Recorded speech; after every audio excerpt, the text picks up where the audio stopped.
Assalamualaikum warahmatullahi wabarakatuh. Bertemu lagi dengan YouTube channel Hendra Nusa Putra. Di video kali ini saya akan kembali membagikan tutorial aplikasi AI yang akan membantu kita dalam pengajaran, pembelajaran baik untuk dosen maupun mahasiswa maupun guru dan siswa.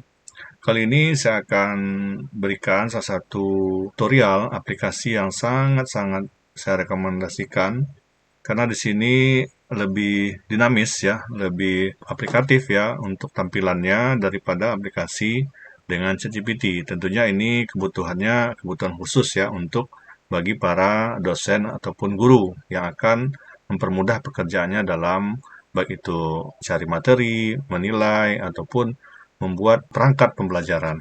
Nah, di sini saya akan tunjukkan yaitu aplikasi yang namanya Magic School. Nanti di sini banyak sekali fitur-fitur yang akan kita manfaatkan. Nah, di sini saya akan batasi penjelasan ada 4 konsep atau 4 hal penting yang akan perlu kita lakukan dalam pemahaman di aplikasi ini. Nanti Bapak Ibu kawan-kawan lainnya juga bisa mengeksplorasi fitur-fitur lainnya ya setelah saya tunjukkan trik dari pemanfaatan aplikasi Magic School ini. Nanti kita akan bahas diantaranya adalah bagaimana cara mendesain mekanisme tugas kelompok mahasiswa, kemudian bagaimana menjaring aplikasi untuk tugas-tugasnya, kemudian juga bagaimana membuat rubrik penilaian. Nah, ini penting nih, rubrik penilaian untuk rancangan RPS kita. Kemudian bagaimana memberikan umpan balik terhadap tugas yang sudah diberikan oleh mahasiswa ataupun siswa kita. Pastinya ini akan menarik untuk kita manfaatkan. Lebih jelasnya silakan simak pada video berikut ini. Baik, kita mulai penjelasannya. Jadi untuk halaman aplikasinya atau webnya itu bisa diakses di magicschool.ai. Nah, tampilannya seperti ini. Nanti akan muncul informasi singkat terkait aplikasi yang dijelaskan yang akan kita manfaatkan ini. Yang pertama, kita akan mendaftar dulu atau registrasi dulu. Jadi secara simple saja. Di sini kawan-kawan bisa klik di bagian atas ini, sign up free. Nanti akan muncul tampilan seperti ini karena kita baru pertama menggunakan, jadi kita akan disuruh daftar registrasi ya. Nah, kemudian kita akan mempermudah cara daftarnya menggunakan registrasi dengan Google. Jadi kita pilih saja daftar dengan Google ya. Nah, jadi di sini kita klik. Kemudian gunakan email yang akan kita manfaatkan untuk login with emailnya tadi ya. Saya akan gunakan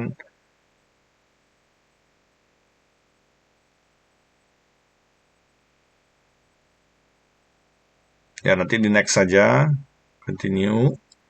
Nah, ini yang pertama kita tampilkan di sini ya, ada penjelasan singkat. Kita akan udah mulai masuk ke halaman dashboard di sini. Nanti kita akan pilih dulu profil kita. Jadi kita kan sebagai seorang guru atau dosen, tentu kita harus jelaskan dulu peran kita supaya nanti arahan dari referensi yang diberikan Magic School ini lebih tepat sasaran ya. Di sini diberikan peran, jadi kawan-kawan nanti kalau ada yang berbahasa Inggris, nanti sesuaikan saja. Ini kebetulan saya sudah bahasa Indonesia, nanti bisa disetting ya untuk pemanfaatannya. Jadi silakan dipilih di sini apakah ini guru, administrator, apa ya, pendidik ya. Kalau di sini kan bahasa Indonesia seperti ini. Saya pilih saja di sini ya selaku pendidik. Nah, kalau guru silakan aja, nanti itu konsep awal saja itu. Oke, berikutnya nanti kita pilih kelas ya, tingkat layanan yang kita tawarkan ya. Kita ngajarnya untuk siapa gitu ya, apakah SD, apakah SMP ataupun SMA ataupun tingkat perguruan tinggi ya. Di sini kan sudah tertera di sini nanti university kalau bagi seorang dosen. Kemudian di sini mata pelajaran atau mata kuliah yang kita ajarkan. Jadi silakan pilih beberapa aja di sini ya terkait dengan mata kuliah ampu yang kita ajarkan ya. Nah, misalnya saya nih yang teknologi,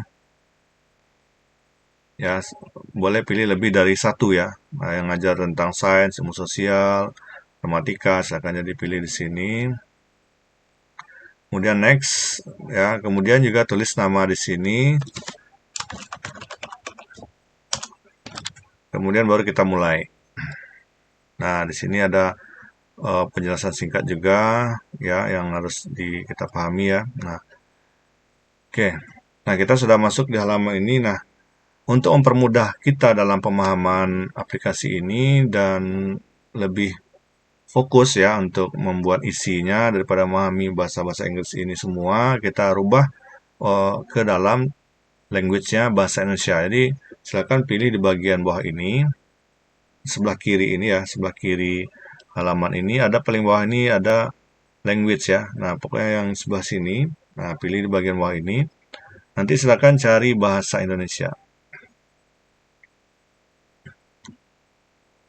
Ya, kemudian nanti dipilih dan langsung akan tampil semua halaman kita teksnya sudah berbahasa Indonesia seperti ini. Nah, kita seragamkan untuk supaya kita mudah praktek ya, seperti yang akan saya jelaskan berikut ini. Nah, inilah tampilannya. Kalau kita lihat di sini ada beberapa fitur. Kalau kita lihat di sini kan ini namanya alat sihir, ini kan Magic School-nya ya. Nah, di sini ada pemanfaatannya kalau kita tentang perencanaan. Nah, ini butuhnya ya. Kalau kita dalam pembelajaran tentu ada perencanaan. Apa aja tools-tools yang akan kita gunakan ya seperti ini ya. Membuat RPS, membuat silabus, membuat ya konsep-konsep contoh yang lainnya. Nah, kemudian kalau untuk konten ya seperti ini ya, konten-konten pembelajaran. Kalau untuk membuat sebuah quiz ya, soal-soal di sini ya nanti. Kemudian kalau untuk ada sini persiapan intelektual ya, mungkin narasi-narasi referensi ya. Nah, kemudian di sini juga ada dukungan siswa, ada komunikasi, ada alat komunikasi dan seterusnya. Nah, ini sangat banyak sekali nih. Nanti kalau ada request ataupun ada kesempatan lainnya, nanti saya akan coba bahas satu persatu ya. Nah, tapi kalau untuk tahap awal ini, saya akan tunjukkan 4 tool saja di dalam penjelasan di video saya ini. Kita masuknya di sini, semua. Kita akan mulai, tadi kuncinya kita akan membuat 4 tadi. Nah, kita akan coba lihat bagaimana membentuk, menyusun, bagaimana tentang tugas kelompok belajar. Kita akan memberikan tugas kepada mahasiswa secara berkelompok. Bagaimana urutan, bagaimana mekanismenya, bagaimana penilaiannya nanti kita akan coba atur. Nah, seperti apa toolsnya? Jadi kita cari di sini yang namanya generator kelompok belajar. Silakan di scroll aja ke bawah. Nanti kalau nggak ketemu atau karena terlalu banyak ya, nanti kita bisa searching saja. Kita cari di sini. Biasanya sebelah kanan ya, sebelah kanan. Ah, ini lambangnya ini ya, lambang kekompakan ini ya, generator kerja kelompok. Nah, di sini. Di sini hasilkan aktivitas kelompok untuk siswa berdasarkan topik standar. Nah, kita klik. Nah, seperti ini. Ini input data yang harus kita lakukan supaya nanti dia menghasilkan konsep ya susunan apa mekanisme dari kelompok kerja kelompok tersebut. Nah, di sini tampilannya. Nah, kita akan pilih tingkatannya. Kalau yang bagian dosen universitas ya, dipilih universitas. Kemudian waktu untuk penyelesaian kerja kelompok kita tentukan. So, kita ada pengajaran nih kerja kelompok. Nah, dalam durasi waktu berapa kita memberikan? Kita bisa 30 menit. Nah, kita berikan 30 menit. Kemudian di sini apa topiknya? Nah, sesuaikan dengan bidang ilmu kita. Nah, misalnya saya ingin membuat, nah seperti ini ya, ini yang akan saya coba perintahkan di dalam tugas kelompok. Nah, kemudian kelompoknya saya bagi, di kelompok itu ada sekitar 4 orang. Nah, itu aja. Di bagian topik tujuan dan standar ini, nanti Bapak Ibu, kawan-kawan nanti bisa mendefinisikan lebih lengkap ya. Kalau mau narasi lagi silakan di lebih lengkap ya. Ini kan konsep bidang ilmu saya. Nanti kalau Bapak Ibu ada penjelasan detailnya silakan. Ini kan ada topik, tujuan, standarnya seperti apa. Jadi bisa kita atur ya. Saya topiknya membuat rangkaian, tujuannya misalnya ya mampu memahami. Nah, standarnya yaitu misalnya untuk kabel, nah, di dalam jaringan seperti ya kabel slice dan kabel cross dan strike ya. Nah, seperti itu, sesuaikan saja. Nah, misalnya nanti setelah kita masukkan ini, jadi cukup ini yang jadi utamanya yang kita perintahkan. Nah, kemudian kita klik hasilkan. Nah, lihat hasilnya seperti ini. Nah, inilah yang kita harapkan dalam seorang dosen yang akan menyusun perangkat pembelajarannya, seperti RPS-nya, silabusnya, dan definisi tugas kelompok. Nah, ini harus kita susun ya sedemikian rupa agar nanti penilaian kita terhadap mahasiswa lebih transparan ya untuk penilaiannya. Nah, seperti ini. Nah, ini dijelaskan nih membuat rangkaian pengkabelan, tujuannya menyelesaikan ini, mampu kabel, membedakan kabel crop, nah menerapkan ini ya, ini kemampuannya, durasi, kemudian jelaskan secara lengkap. Ya, bahan-bahannya juga kita jelaskan, perannya juga ada dari 4 siswa itu kita atur. Ada yang sebagai koordinatornya, teknis yang membuat kabel cross, pengujian juga ada. Nah, ini semuanya lengkap. Nah, ini bisa kita salin ya, kita copy. Nah, salin nanti kita pindahkan ke Word. Nah, ataupun kita gabung ke dalam RPS kita. Nah, ini kan baru satu tugas. Jadi kalau nanti Bapak Ibu memikirkan banyak tugas kelompok yang mau dirancang, jangan mikir sulit dulu karena kita bisa memanfaatkan AI untuk mendefinisikannya secara lengkap. Nah, seperti ini. Nah, lumayan ya untuk kelengkapan RPS kita. Nah, itu ya poin pertama dari pemanfaatan aplikasi Magic School ini. Oke, kita lanjut ke fitur lainnya. Nah, kita akan coba buatkan sebuah asesmen tugas. Nah, tadi kan kelompok, sekarang untuk individunya. Gimana caranya untuk menjaring tugas atau kita ingin tugaskan mahasiswa atau siswa, seperti apa pengumpulannya. Nah, seperti ini. Kita akan lihat di sini toolsnya namanya penjaring tugas. Nah, di sini kita akan cari toolsnya penjaring tugas ya. Saya coba di menu pencarian biar cepat. Nah, penjaring. Nah, ini ya. Penjaring tugas. Jadi ini untuk memberdayakan siswa dalam menguraikan langkah-langkah. Jadi kalau kita memberikan tugas ke mahasiswa atau siswa, tentu ada penjelasan yang konkret ya, yang jelas supaya ini terarah untuk penilaian kita juga. Nah, seperti ini. Inilah formnya. Nah, ini tempat inputnya. Jadi apa perintah kita, apa deskripsi tugasnya, silakan disampaikan di sini secara detail ya, secara lengkap dan jelas. Misalnya saya ingin tugaskan mahasiswa untuk membuat misalnya di sini ya, membuat esai ya tentang atau makalah ya, bisa juga seperti itu, tentang implementasi jaringan komputer pada layanan kesehatan di rumah sakit ya, misalnya. Nah, kita suruh mahasiswa buat seperti ini, kita lihat hasilnya. Nah, seperti ini. Nah, inilah yang form untuk penjelasan asesmen tugas yang akan kita berikan ke siswa. Ini judulnya, menulis esai, seperti apa petunjuknya, topiknya seperti apa, strukturnya gimana, kemudian ini mengumpulkannya gimana, apa yang dilakukan, jadi kemudian menulis pendahuluannya dulu, jadi secara laporan juga. Kemudian kesimpulannya, nanti kalau ada revisi dan edit, nah baca lagi petunjuknya, nanti mengumpulkan, ini kata kuncinya. Jadi lengkap ya, jadi mahasiswa itu terarah, walaupun kita tinggalkan dia untuk secara belajar mandiri, kita udah jelas bagaimana tugas yang kita berikan, sehingga tercapai dari tujuan pembelajaran mahasiswa tersebut. Oke. Nah, itu yang kedua ya. Oke, kita lanjut yang ketiga, rubrik. Nah, kita mulai ke rubrik.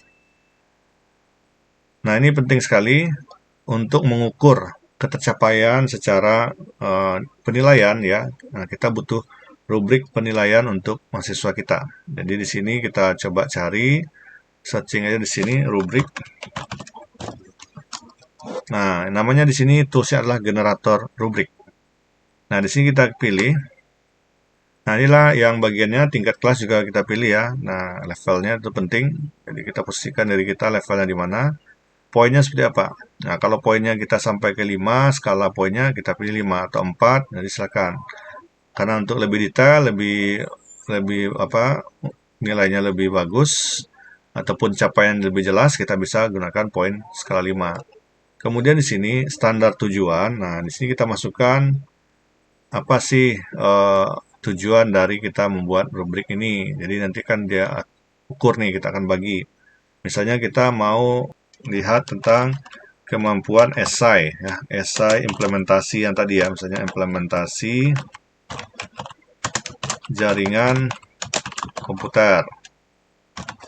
Nah, ini yang secara tujuannya implementasi. Nah, kita deskripsikan di bawah ini misalnya ya, pemahaman implementasi. Nah, ini sesuaikan saja. Nah, dia tadi kan ada saya tugas berikan, jadi kita coba lihat rubrik penilaiannya, kita buatkan seperti sini ya. Nah, kemudian ada customize-nya di sini. Nah, kita perjelas mungkin tingkat capaiannya ya. Nah, misalnya kita mau dari silabus kita atau RPS kita mau tulis seperti ini. Mampu mempertajam keterampilan analisa mahasiswa, wawasan, ya, keterampilan berpikir, dan lainnya ya. Jadi kita bisa sesuaikan dengan RPS kita.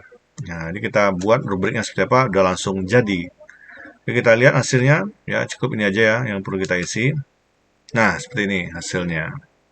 Inilah yang dinamakan rubrik penilaiannya. Jadi kalau dari segi kriteria, di sini diberikan ada 4 kriteria: wawasan, keterampilan berpikir, kejelasan dan struktur, referensi, dan dukungan. Jadi kalau penilaiannya ini kurang, jadi kita lengkap sini. Nah, ini sampai 5 ya, sangat baik, sangat baik. Nah, kalau kita mau salin, dia copy ke RPS kita, ya kita klik di sini, nanti kita salinkan ya di sini. Nah, sudah selesai itu rubrik pembelajaran untuk penilaian dari mata kuliah yang kita ampu ataupun mata pelajaran yang kita ajarkan ke siswa. Oke, yang terakhir kita lihat toolsnya yang terakhir itu umpan balik. Nah, ini penting ya, umpan balik kita boleh searchingnya sini biar cepat. Umpan. Nah, di sini umpan balik pekerjaan siswa. Jadi untuk menilai hasil tugas kita pilih ya. Kita nggak perlu repot lagi dalam menilai hasil tugas dari siswa atau mahasiswa kita. Kita cukup jelaskan deskripsi apa umpan baliknya, kemudian masukkan filenya. Jadi misalnya di sini review tugasnya saya perintahkan tentang, ya ini contoh lain ya biar ada yang lebih banyak lagi pemahaman kita. Fokus umpan balik, nah apa tugas yang kita ingin tadi, kita juga bisa nilai nanti apakah wawasan, kita cocokkan juga dengan hasil rubrik juga boleh ya. Wawasan, keterampilan berpikir, tapi kalau tentang tugasnya seperti ini sesuaikan saja. Kemudian yang penting di sini masukkan filenya. Nah, filenya boleh dokumen apapun di sini kita masukkan. Nah, ini hasil tugas siswa kita. Jadi kita upload di sini ya. Biarkan dia menilai setelah kita buatkan kategori rubriknya di sini. Jadi kriteria rubrik juga kita masukkan di sini bisa ya. Nah, ini kita bisa berikan review ke mahasiswa atau siswa kita sehingga kita pemahaman ke mereka pun lebih lengkap. Ada kita kasih penjelasan, penugasan, dan reviewnya seperti apa. Nah, inilah hasilnya. Oke, saya kira itu. Semoga ini bermanfaat dan bisa kita manfaatkan 4 tools yang penting ini untuk pendukung kita selaku pengajar ya ataupun dosen pendidik ya. Perangkat pembelajaran kita sudah lengkap sehingga mahasiswa terarah untuk bisa belajar, untuk bisa kuliah dengan baik sesuai dengan topik materi yang ia dapat ya. Semoga bermanfaat. Jangan lupa klik like jika menyukai video ini dan subscribe untuk bisa mendapatkan video-video terbaru yang akan saya upload berikutnya nanti. Ya, terima kasih. Assalamualaikum warahmatullahi wabarakatuh.